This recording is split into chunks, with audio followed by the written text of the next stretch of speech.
you wanted the best, you've got the best podcast, the hottest podcast in the world. The Chris Voss Show, the preeminent podcast with guests so smart you may experience serious brain bleed. The CEOs, authors, thought leaders, visionaries, and motivators. Get ready. Strap yourself in. Keep your hands, arms, and legs inside the vehicle at all times, because you're about to go on a monster education roller coaster with your brain. Now, here's your host, Chris Voss. Ladies and gentlemen, the Airlines Sings That Makes It Official. Welcome to the big show. As always, we love to have you guys for 16 years and 2,700 episodes. We're bringing the Chris Voss Show. It's one of the oldest podcasts still broadcasting. I think there's like 10 of us left or something, 20 from 17 years ago, kind of when podcasting was birthed. So, yeah, we're really old. In fact, I think we're going to put a cane on the Chris Voss Show, just to make sure its knees are okay. Anyway, guys, on the logo, that is, I should qualify that. Anyway, guys, go to goodreads.com / Chris Voss, LinkedIn.com / Chris Voss. Chris Voss, one of the TikTokity, and we've just introduced old man cane jokes on the show. We have an amazing young man on the show with us today. We have Brian Freeman. He is here to represent Robert Ludlum's series, the Jason Bourne series, and his newest book is coming out called The Bourne Revenge. We're going to get into it and all that good stuff. Welcome to the show, Brian. How are you? I am doing great. It's great to be back with you, Chris. It's great to have you again. Welcome back. And this is, let's see, 1, 2, 3, 4, 5, 6, 7, 8. I'm just counting this off of the Robert Ludlum website. Is there 8 books that you? Yeah, that's right. Yeah, my 8th Jason Bourne novel. I can't believe we've already got 8 under our belt. It's going by fast. If you get a certain number, do you just take over the series and you can kick his name off the title of the books? Yeah. That's fair. And that. How many books did he do? I don't know. Well, he only did 3 Bourne books, so I got 3. Well, that's good. You really want to read, go to that guy. Spend fun. So give us your .coms. Where do you want people to find you guys on the interwebs and learn more about the book? Yeah, they can find me on the web at bfreemanbooks.com. That's all one word, bfreemanbooks.com. Has information about all 34 of my novels, including my 8 Jason Bourne novels. And they can find me online, Facebook, Twitter, X, whatever you want to call it, Instagram, LinkedIn. Just look for B. Freeman Books, all one word, B. Freeman Books, and you'll find me. Now, you're a New York Times bestseller and Amazon charts. More than 24 psychological thrillers, including the Jonathan Stride series and multiple popular standalone novels. Your books have sold in over 46 countries and 23 languages. And he's widely acclaimed for his You Are There settings and complex, engaging in plot twists and all that good stuff. So welcome to the show. Give us a 30,000 overview. What's in this new book? Well, Bourne being the man who has lost his memory, for thriller writers, that's kind of the suspense gift that keeps on giving. All sorts of great dramatic potential. There's always some threat around every corner that Bourne doesn't know about. And I always try to make his memory loss, I kind of like to put that at the center of every book because it's so important who this character is. So this time around, Bourne is on the hunt for someone who's leading a Chinese espionage ring in the U.S. And all the evidence says that Bourne met this man years ago and knows who he is. And yet Bourne has no recollection of this. And yet that was long before he actually lost his memory. So what's else going on with Bourne back then? Maybe he was taking that peyote or that smoking that wacky tobacco. I don't know. Yeah, I don't know. And, so they do that in movies and TV. You get the concussion, you lose your memory for a while. Wasn't that the plot of Dallas? Yeah, well, right. Well, no, it was all a dream in Dallas. Yeah, it was all a dream. AR didn't really die or whatever. That's right. Yeah, that's right. Yeah. So in this latest series, how do you keep it fresh? You've written 8 books for this series. You've got, your own series and stuff like that. How do you keep writing and keeping it fresh? Yeah, well, part of it is, when I took over the Bourne franchise, I talked to the folks at Putnam and I said, Bourne has been around for so long. At that point, it had been 40 years since the Bourne identity came out. But But, and there have been so many iterations. I mean, you had the Ludlum books, you had the Matt Damon movies, Eric von Lutzbutter wrote several Bourne novels. I think you can't try to build on all these different pieces that have come before. You've got to start fresh. So my Bourne novels are a complete reboot of the series, and the whole goal was to recreate Ludlum's character from the Bourne identity very authentically, but put him down in a modern setting, all new plots and sub-characters around him, basically start the series over. So you don't need to have read anything else or even seen the movies to dive into any of my Bourne. Yeah. It's got a huge meme behind it too. That whole meme, what do they call those things? GIFs or whatever, where the guy goes, my God, it's Jason Bourne. Yeah, that's right. Somebody's, showing off on the internet, and you're like, yes. Well, and hey, if people want a picture, Matt Damon, when they're reading the books, no problem, go for it. Yeah, I think everybody would like that, except for who's the one guy where they have that running bit with Matt Damon and old talk show host. Yeah. I don't remember which one that is. Yeah, that's like the longest ongoing bit ever, I think, at this point. It's been going on for I think the whole career of their thing. They've been doing that with this book. What are some of tease us out a little bit more? What's the scenario maybe that he's in? Who's the enemies here? Well, the so many of the Bourne books have a big international focus, settings all around the world and everything. This time around, I really kind of wanted to bring Bourne home. So the entire action of the books takes place in the U.S. And again, Treadstone, the organization that Bourne works for, this kind of shadowy espionage organization, they've got a lot of evidence of this very coordinated Chinese espionage ring operating in the U.S., which I think, should feel pretty rich from the headlines. So, spy balloons flying overhead and police stations being found in cities that are operated by the Chinese. So lots of different kinds of things. And wasn't it wild? Wasn't that wild? Yeah. Fiction in New York. Truth is typically stranger than fiction. So I've got Bourne on the hunt for the spy who's kind of coordinating the whole effort, and he's following clues from what they think happened 8 years ago, when supposedly he met this Chinese spy, and he's trying to recreate what actually happened back then. And that leads him on kind of a hopscotch chase scene around the country as he tries to track down this spy. The Chinese are up to no good. Something which is I've been beating up on the Russians in the last few books, so I figured time to give them a break, and we'll beat up on the Chinese instead.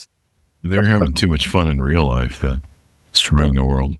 Yeah, it's kind of an interesting time that we live in. It seems like really there's three superpowers that are fighting over the globe right now. I guess it's Russia and China and us. Who knew we declare war on our own NATO country, Greenland? This kind of reminds me of that movie from the 60s, wasn't it The Mouse That Roared, where the little country arranged to be invaded by the U.S. so they could get all of the benefits of once they were conquered. I never watched that. I think isn't that Puerto Rico and Washington D.C. They're still trying to get statehood. Although you can go to Puerto Rico and save a lot on taxes. We've got a lot of people on the show come and talk about that, like how to retire in Puerto Rico. But yeah, it's interesting. The Chinese are up to something, and they're up to their things, and it's probably a good. It's funny. I'll never forget that line from the State Department where I forget who the guy was that said it, but he said when Russia invaded the Ukraine, we found out that what was the line? I don't know. So I lost it. So we'll just move on from that. I can't remember the exact line, but it was something in effect that we used to think that Russia had the second greatest army in the world, and we found out in Ukraine that Ukraine has it. Just simple. Some bit like that. So as you write for the series, anything in the future you want to tease out? Is there any movies or any I know that you guys work really hard on your own series, and this book's out pretty quickly. I've got my I released my book Photograph that came out last October, and we've been having a great run with Photograph. I love the cover; it's just fantastic. And that started out as a standalone. This might turn into a series, and then I've got I've got 11 books in my Jonathan Stride series, kind of gritty police procedural setup in Duluth, Minnesota. And it's been a few years since Stride has returned, and readers have been a little impatient about getting him back on stage. So I just turned in the new Stride novel last month, so that's going to be out in October. Well, if it's based in Minnesota, there's a lot of stuff going on there. Well, what did I tell you? Truth stranger than fiction. Yeah, it's hard to keep up with all the current. We've had some novelists on the show that, write in the genre you do, and they'll pick the next war. I think someone picked the Ukraine war that was writing fiction back when it first started. Yeah, it's a little creepy. I mean, there have been a lot of things happening in the Bourne books. The book comes out, and 2 or 3 months later, all of a sudden, things from the book start actually happening in real life. We thought they're reading these things. So. Now, it looks like with this book, The Bourne Revenge, you're getting into AI and database and yeah, a little bit. I think that what I and other thriller writers try to do is we look at trends in society and we kind of spin those out to their conclusions and see, all right, if you started ramping this up, where does it take you? And so you look what you got in the Bourne Revenge is the idea that there's this AI software that is designed to correlate all these trillions of data points and look for information that a human's never going to spot in terms of the trends from all these different points. But when you've got software that can distill, literally trillions of data, you start seeing information that you'd otherwise miss. And that's obviously something that the Chinese want their hand. Oh, yeah. AI has got to be, just the greatest thing for authors, maybe. And because it's just like unlimited places you can go and utilize it for, because you can use it in so many different places, maybe. Yeah, I don't know. I still, in Photograph, my hero talks about AI, and she says currently it's still a little more A than I. And I think that's true, partly because I don't know what it is about authors, but we constantly get all this AI spam. I mean, I get fake publicists and fake authors, really? Fake agents and fake book clubs. I mean, these things start showing up. I mean, I probably get a dozen emails a day in my inbox, and they all have the exact same feel to them. You can tell that they're all written by AI, and it's so painfully obvious because they all sound exactly the same. Really? Yeah. Do they have misspellings? Do they have the tells that? They're perfectly spelled. I mean but there's a quality of tone just is so fake that it's clearly not a real human being that created this. So. Yeah, it talks like no one talks. Right. Yeah. Pretty much. Yeah. Yeah. Well, I guess we need to feed it. I don't know, more deliverance type vocabulary. Deliverance. Yeah, the more it gets to know actual humans, probably you'll start on build. Yeah, that's the one thing. I mean, like some of the videos now that are coming out of that Sora, I have to really kind of look. Oh, yeah. Is that? I'm convinced McDonald's really is hiring cats to net off their food. Wait, they're not? I thought that was real. But I remember my mom sent me some videos of huskies because I have 2 huskies, and I was like, yeah, those are really cute, but huskies, that's really not possible for huskies to do, and watch the movement. And she's like, what? That is not a real husky. And I explained to her, and she was like, well, what about this one? I'm like, no, that's AI too. You almost have to have like a 4K screen, a huge screen where you can really look at the image. On my phone, I'm like, you have a hard time because you're like, but on the screen, big 4K, I can see it all. So, are you just going to pretty much run the series from here on out? What's the future of the Jason Bourne series? We'll see what happens next. The Ludlum estate just did a big movie deal with Universal last summer. They signed up again, so I would expect in the next 2 or 3 years you'll start seeing Bourne back on big screen. Maybe it'll show up on television. Big question, does Matt Damon come back and redo the role? Do they kind of start over like James Bond and bring somebody new in for the character? And I think we're kind of in a holding pattern right now where we're going to go with the books next. The publishers and the agents and the estates kind of want to assess where things are going on the movie side and then be able to kind of make sure that we're dovetailing all, pulling on the same oars. So yeah, maybe you could mix the Goodwill. I'm sorry. Maybe you could mix the Bourne.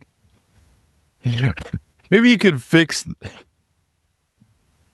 Sometimes I crack myself up, and I'm the only one who thinks it funny. Maybe you could take the Jason Bourne movie and you can merge it with Good Will Hunting. There we go. And you could bring Robin Williams back as an AI or one of those whatever virtual characters there. But that time is gone. Yeah. Yeah. And then what's his face? Matt Damon. He takes like Robin Williams becomes his fighting partner or whatever, partner. And they go fight bad guys. It's all one big chase scene anyway.